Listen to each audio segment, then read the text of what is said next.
Տարեսկզբին 3 ամսով հետաձգված դատավարությունն այսօր վերսկսվել է։ Անհետ կորած զինծառայողների հարազատները սա են համարում այս երկուշաբթի խորհրդարանում կազմակերպված հանդիպման միակ արդյունքը։ Այդ օրը ուժային կառույցների ազգային ժողով հրավիրված ներկայացուցիչներից ոչ մեկը անհետ կորածների հարազատների որևէ հարցի պատասխանել չէր կարողացել, թեև քննարկումը տևել էր մոտ 6 ժամ։ Չկա, սրա վերջը չի երևում, վերջ չկա։ Թե միջև մեզի երբ սենց պտի տանեն ու բերեն, չգիտեմ։ Արդեն 5-րդ տարին է, խաղաղություն չեն գտնում այս մարդիկ։ Կռիվ չի եղել այդ տարածքում։ Կովսականից անհետացած տղաներից մեկի մայրն է տիկին Կարինեն, պնդում է, որ իր որդուն ու ընկերներին միտումնավոր տարել են թշնամու բերան, արդեն հանձնված տարածք, իբրև թե մարտական գործողության։ Նիկոլին պետք էր, որ Զանգիլանը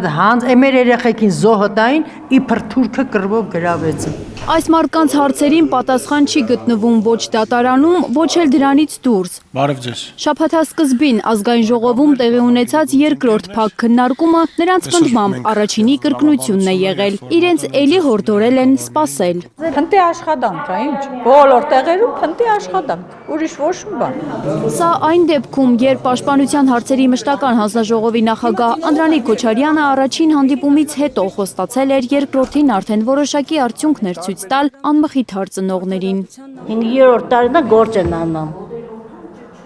Մնաք տային ասում գործ ենք անում։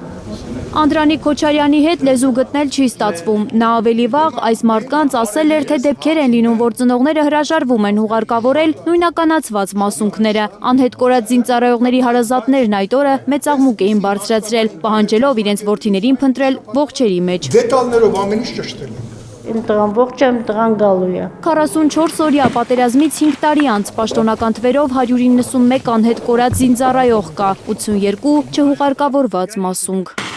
Աննա Գյուլնազարյան, Նորայր Շարբաթյան և Արմեն Ապրեսյան, Հայլուրի համար։